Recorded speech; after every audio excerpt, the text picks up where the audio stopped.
중학교 때는 조금 인풋도 해야 돼요. 선행도 저는 필요하다고 생각해요. 고등학교 올라가서 학원을, 만약에 얘가 선행을 안 나갔으면 어떻게 하냐면 고등학교 올라가서 학원을 가야 돼요. 평일날 학원을 가잖아요. 그러면은 국영수를 다 다니면 세팅이 어떻게 돼요? 다 세팅되어 있는 거지. 보통 2번 가죠. 또 다른 학교를 한 개를 더 다니는 거지. 그러니까 그러면 이제 끝나고 학원에 가서 2시간 하고 자습하고 오면은 밤 10시, 11시 이렇게 되면 고등학교 생활은 완전히 망가지는 거거든요. 그래서 중학교 때 좀 선행 땡겨야 돼요. 현실적으로. 중학교부터는 개념이 중요해요. 초등학교 때는 애들한테 개념을 안 가르치고 직접적으로 보여주는 거예요. 동시도 보여주고 동화도 보여주고 이렇게 실질적인 걸 다 보여준 다음에 나중에 중학교 올라가서는 초등학교 때 네가 경험했던 것들을 중학교 가서는 개념으로 맺히게 하는 구조거든요. 저는 교육학을 해서 알아요, 그거를. 네가 지금까지 초등학교 때 만났던 모든 장르의 글을 한번 개념으로 정리를 해보는 거야 라는 거를 제가 알고 있고, 애한테 그런 얘기는 안 했지만 제가 중학교 올라가면 너 이제부터는 용어가 중요하다 이렇게 얘기를 해서.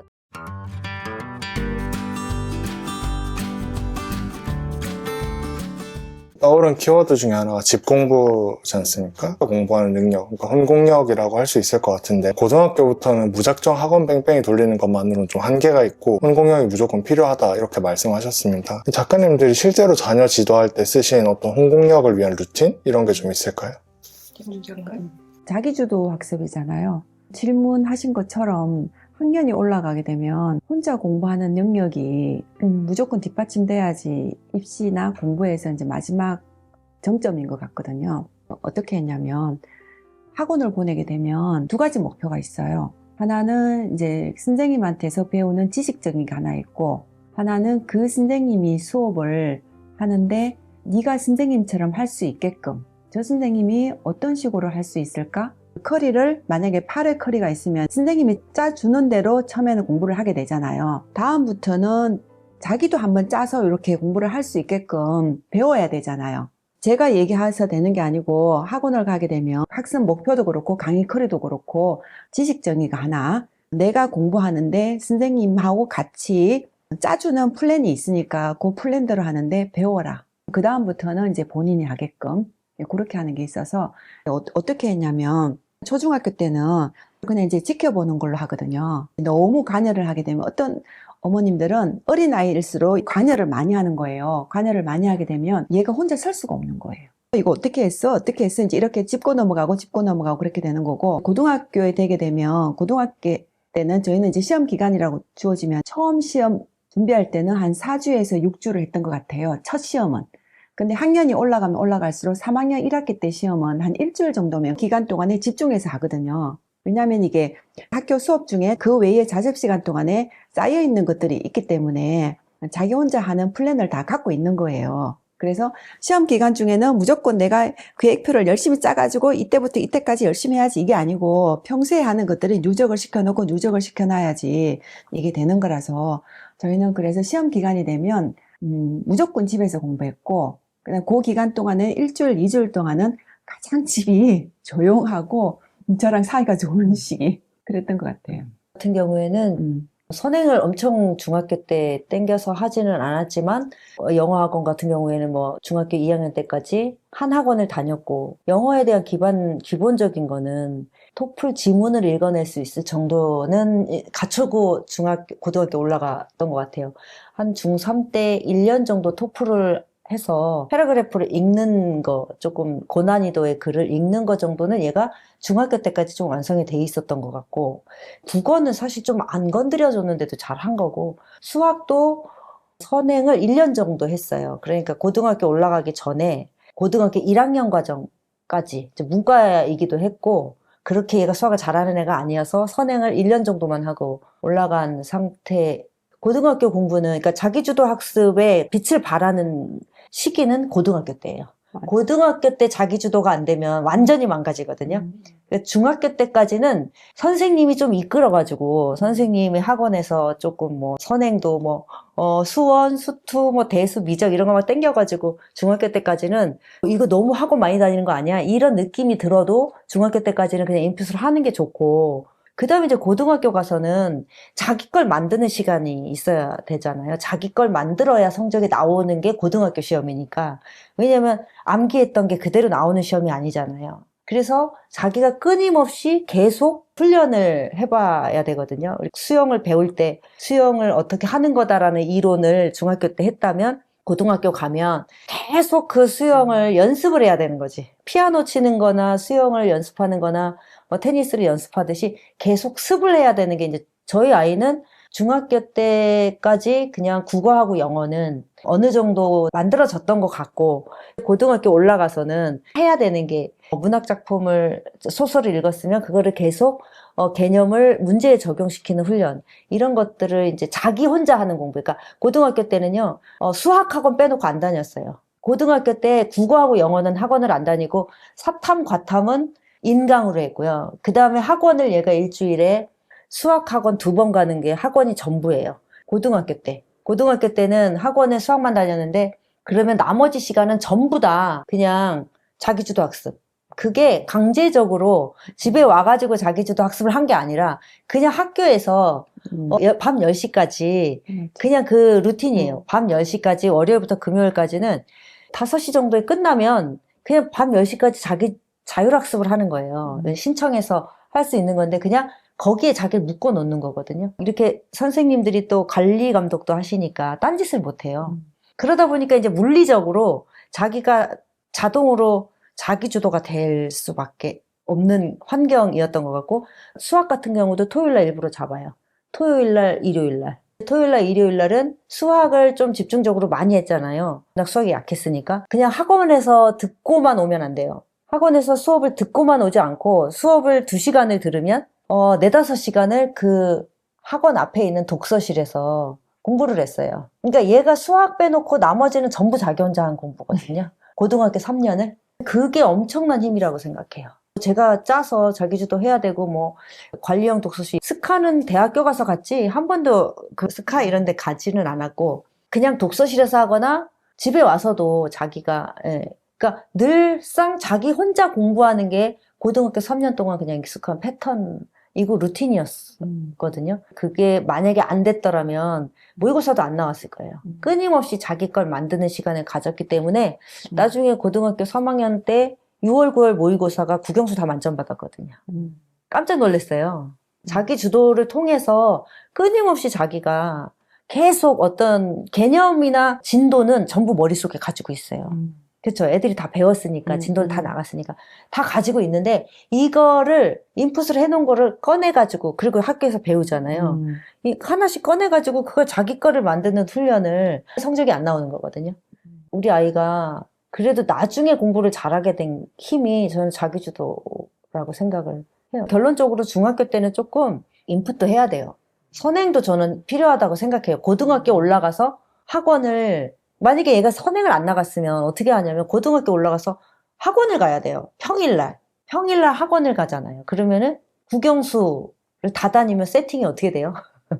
다 세팅되어 있는 거지. 보통 2번 가죠. 또 다른 학교를 한 개를 더 다니는 거지. 그러니까 그러면 이제 끝나고 학원에 가서 2시간 하고 자습하고 오면은 밤 10시, 11시 이렇게 되면 고등학교 생활은 완전히 망가지는 거거든요. 그래서 중학교 때 좀 선행 땡겨야 돼요. 현실적으로. 문해력 심각하다, 독해력이 바닥이다 그런 얘기 너무 많고 국어 교육에 대한 관심도 진짜 높고 책에서는 고등학교 국어 성적을 가장 중요한 시기를 좀 초등 시기라고 좀 다들 좀 뽑아주셨는데 엄마표 초등 독서 지도를 위해서 좀 어떤 것들을 하셨는지 그런 게 좀 궁금합니다. 여기 책에 나오는 그 서울대생들의 세 아이가 조금 다 케이스가 다른데 저 같은 경우는 진짜 엄마표를 한 거고 제가 좀 전략을 세워서 엄마표로 어떻게 애를 좀 독서 지도를 해볼까?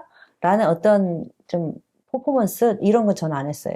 프로그램을 만들어서 애를 돌리고 이런 건 안 했어요, 제가. 물론 이제 저도 뭐 전집 욕심이 있어가지고 전집을 애가 뒤로 넘어갈 정도로 100권짜리 사다가 막 장식해놓고 그런 적도 있기는 한데 자연스럽게 그냥 애 생활 속에서 제가 만들어준 것 같아요. 기본적으로 했던 거는 애가 배우는 교과서를 제가 봤어요. 교과서를 보고 교과서가 연계된 도서 그게 있거든요. 이거 이제 학부모님들한테 좀 팁을 드리자면 교과 연계 도서가 있어요. 그 리스트도 막 만들어서 나라에서 배포도 하고 하거든요. 교과 연계도서 목록을 제가 보고 다 읽히지는 않고, 그러니까 교과서하고 교과 연계도서 리스트를 제가 보고 어떤 거는 조금 애가 지금 학교에서 배우면은 어떤 거는 제가 이런 것들을 애한테 이렇게 연결해 줬어요. 연결해 주다 보니까 학교에서 배웠던 배경 지식이 있으니까 책이 그렇게 어렵지 않게 했던 것 같아요. 연계된 도서를 좀 해줬다는 거. 이건 독서고요. 국어를 염두에 뒀을 때는 제가 전공을 하기도 했고, 초등학교 때까지는 애하고 말장난을 엄청 많이 했어요. 수다를 떨고 동화책 속에 나오는 주인공의 상황이 돼서 애하고 같이 이제 이 초등학교 때는 그런 수다를 많이 떨었고, 좀 공부가 중요해지는 중학교 올라가는 시기, 6학년 때는 초등학교 교육과정에서 우리가 중학교, 고등학교에서 배우는 국어의 모든 글의 장르를 초등학교 때 이미 다 만났거든요, 애들이. 그쵸? 저학년 때 동시부터 편직을, 생활문, 설명문, 논설문 다 배웠어요. 희곡, 이런 것까지 다 배웠거든요. 기행문, 이런 모든 장르의 글을 애들이 사실 다 만났거든요. 그런 거를 좀 알았기 때문에 중학교부터는 개념이 중요해요. 초등학교 때는 애들한테 개념을 안 가르치고 직접적으로 보여주는 거예요. 동시도 보여주고, 동화도 보여주고, 이렇게 실질적인 걸 다 보여준 다음에 나중에 중학교 올라가서는 초등학교 때 네가 경험했던 것들을 중학교 가서는 개념으로 맺히게 하는 구조거든요. 저는 교육학을 해서 알아요, 그거를. 네가 지금까지 초등학교 때 만났던 모든 장르의 글을 한번 개념으로 정리를 해보는 거야 라는 거를 제가 알고 있고, 애한테 그런 얘기는 안 했지만 제가 중학교 올라가면 너 이제부터는 용어가 중요하다 이렇게 얘기를 해서 개념서를 하나 사서 애하고 얘기를 했어요. 그 개념서도 문학, 비문학 파트 나눠져 있어요. 심지어 중학교 올라갈 때도 문학 파트에서 시소설, 수필이곡, 얘가 초등학교 때 그동안 많이 만났던 시, 동화 이런 것들이 있잖아요. 학습으로서 설명이 되는 거예요. 제가 그 작업은 한번 해줬어요. 중학교 올라갈 때. 그랬더니 얘가 굉장히 이거를 정리를 2, 3개월을 그걸 했거든요. 그리고 문법도 한번 해주고, 국어는 학원 안 다니고 그냥 얘가 그냥 다 흡수한 것 같아요. 제가 책 속에도 많이 썼지만 실제로 아이하고 가요를 들으면서도 가요에 나오는 가사 가지고도 지금 시적 화자가 어떤 상황일까 하고 애하고 유추해보고 얘기해보게 하고, 엄마 생각에는 이 사람이 지금 이런 상황인 것 같은데 아니야, 지금 이게 약간 색깔이 이런 느낌이잖아 하고 이제 애하고 그렇게 수다를 떨고, 저는 뭐를 알고 있었냐면 시에서 화자고 시에서 배우는 어조고 시에서 배우는 이미지고 시에서 배우는 운율이다 이런 것들 저는 알고 있었어요. 애한테 공부 같지 않게 그렇게 하니까 애가 이제 그게 되게 재밌는 거죠. 중학교 가서는 조금 시가 어려워지거든요. 왜냐면 수사법이 많으니까. 그래서 중학교 가서는 이렇게 해줬는데도 중학교 가서 얘가 시를 보더니 뭔 소린지 하나도 모르겠대요. 유치원의 바위? 이런 시가 뭔 소린지 모르겠다. 이육사의 광야도 뭔지 모르겠다 그러고. 그래서 제가 그럴 때는 이제 한 번씩 스토리텔링을 해줬어요. 생각해봐 하면서 장면 한번 그려봐. 이런 상황이야. 하고 그렇게 해주니까 제가 매번 그런 건 아니고, 그러니까 얘가 엄마 설명 들으니까 이 시가 금방 외워져. 그리고 읽혀져. 신기하다. 이렇게 했던 기억이 있거든요. 그게 중학교 한 1, 2학년 때. 그 다음부터는 제가 국어를 손을 안 댔어요. 근데 잘하더라고요. 제가 국어적으로는 좀 그렇게 지도를 해줬고, 독서는 그냥 늘상 옆에 끼고 있었던 것 같아요. 애가 뭐를 읽었는지는 알아요. 제가 애한테 독서 지도를, 저도 바쁘고 제가 막 엄청 책 읽는 사람은 아니거든요. 얘가 어떤 책을 읽었는지는 항상 제가 먼발치에서 보고 있어요. 왜냐하면 말을 걸어주려고. 애하고 말을 걸어주려고. 그리고 얘가 뭐를 읽었는 걸 알아야 그 다음에 연결해서 뭘 해줄 수가 있어서, 저는 안 읽더라도 애가 뭘 읽는지는 제가 체크를 하고, 저는 어떻게 했냐, 인터넷으로 그거와 관련된 걸 막 뒤지는 거예요. 안 읽었지만 그 읽은 것 같은 그런 분위기에서 대화가 되는 거고, 너가 그거 읽길래 엄마가 한번 찾아봤는데 그거 이런 거야? 너 읽었어 안 읽었어? 이렇게 하지 않고, 너가 그거 읽길래 엄마도 한번 읽어보고 싶다. 그래서 엄마가 찾아봤는데 이 작가가 이 사람이더라. 이제 이런 식으로 제가 얘한테 얘기를 하면 그게 재밌어서 신나서 저한테 이제 막 말을 걸어요. 그거 가지고 또 얘기를 하면서 엄마가 자기가 읽는 거에 관심이 있고 엄마는 대화 상대다. 이런 생각을 좀 했던 것 같아요. 애가 말을 할 기회를 많이 줬어요. 제가 말하기보다. 저는 안 읽었는데 애가 읽었으니까. 대화의 주도권은 애가 있어야 되잖아요. 그래서 애가 계속 말을 하게끔 저는 주로 애한테 말하게 했어요. 그게 맞잖아요. 제가 말하는 게 아니라 나는 되게 궁금해. 그게 궁금해. 얘가 되게 효능감을 느끼게. 자기가 읽었고 읽은 거를 엄마한테 들려주는데 엄마가 그걸 되게 재밌어하고 신기해요. 그거를 제가 애한테 느끼게끔 엄마가 힘들이지 않고 굉장히 독서 지도를 효과적으로 할 수 있는 방법인 것 같아요. 내가 다 읽으면 어떻게 되느냐? 내가 다 알고 있기 때문에 애한테 자꾸 확인하려고 그러거든요. 얘가 읽었나 안 읽었나. 그리고 자꾸 어떻게 하냐. 얘가 자꾸 뭐 줄거리를 잘 말 못하거나 애들이 처음부터 줄거리를 일목요연하게 말하는 건 아니거든요. 줄거리 잘 못한다. 그게 아니잖아. 왜 이게 틀리게 말해? 막 이제 이렇게 된단 말이에요. 그래서 제가 약간 어리숙한 척하고 이렇게 뒤에 빠져서 얘가 선생님처럼 얘기하게 하고 저는 이제 학생처럼 듣는 분위기를 만들었던 거가 좀 효과적이었던 것 같아요. 제가 직접 한 건 아니고 우연히 초등학교 3학년 때 작은 교회에서 하는 독서 교실이 있었거든요. 한 10명 정도 시작을 해서 소개를 받아가지고 이제 시작을 했는데 저희가 개인적으로 굉장히 복이 많다고 생각을 했거든요. 선생님하고 이제 저희 아이가 만나면서 자음과 모음 시리즈의 철학 시리즈를 다 받고 책을 읽고 난 다음에 거기 학년 구분이 없어요. 3학년부터 시작해서 중학교 2학년 아이들까지 같이 섞여 있는데 나중에 뭐 총균세, 생각의 탄생 이런 것까지 다 하는데 책을 읽고 나면은 반드시 수상문을 쓰게 하더라고요. 몰라서 그냥 거기 보내서 재밌어 하니까. 근데 재밌어 하더라고요. 그래서 수상문이라는 거는 독후감이 아니고 읽고 난 다음에 책의 내용을 쓰는 게 아니고 자기 생각을 쓰는 거였더라고요. 때에 따라서는 발표를 하기도 하고 굉장히 좋아하니까 이게 발전 속도가 달라요. 작은 그 교회이기 때문에 일주일에 한 번씩 뭐 축구를 하기도 하고 간식을 준비해서 아이들께 나눠 먹는 것도 하기도 하고 잘한다고 상도 받고 막 이러더라고요, 얘가. 그때부터는 다양하게 시작을 했어요. 신문, 그 다음에 과학 저널. 읽고 난 다음에 거기에 대해서 자기 생각을 쓰게 하고 그 다음에 스크랩하고 제가 할 수 있는 거는 스크랩해서 거기다가 이제 쓰게끔 한 거. 책을 읽고 난 다음에 자기 생각을 썼던 시트들을 모아서 책으로 만들어주는 거. 보이잖아요. 내가 이만큼 했다는 게 보이니까 거기에서 굉장히 성장을 했던 것 같고 학년이 올라가게 되면 어휘나 아니면은 이제 문법 같은 경우는 본인이 경험을 해봐야 되니까 확인하는 걸 좋아하거든요. 한국어 인정시험 같은 거를 통해 가지고 국어 문법에 대해서 한번 정리를 하게끔 해줬어요. 왜냐하면 이제 이번 달에 이번 겨울 방학 때는 한국어 인정시험이 몇 월 며칠에 있는데 그때까지 이 과정이 이제 책을 정했으니까 이 과정 다 끝내야 된다. 얘도 이제 목표치가 있으니까 항상 기준을 주거든요.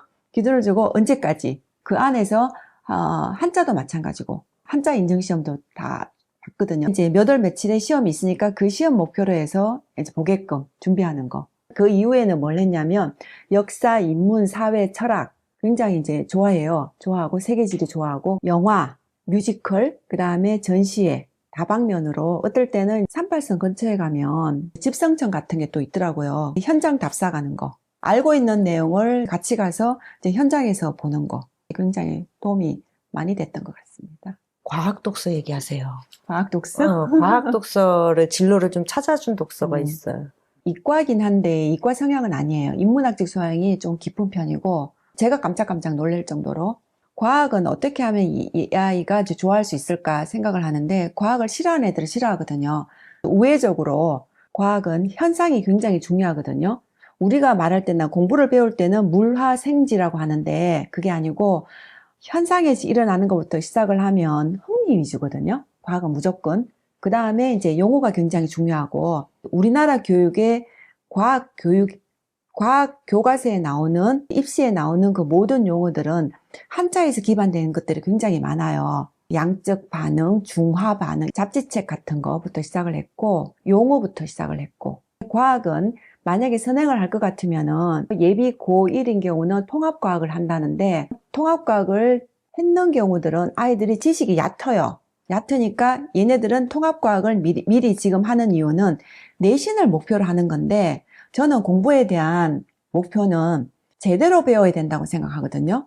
제대로 하나를 배우면은 거기에서 나오는 재미, 흥미를 조금만 알아도 자기가 이용할 수 있잖아요. 어설프게 알면 시험에 대한 대비밖에 안 되는 거고 공부는 알아가는 재미를 조금은 느끼라. 학년이 어리면 어릴수록 더 좋고 그래야지 학년이 높아져서 지식 깊이가 많아지게 되면 지속성이 필요하잖아요.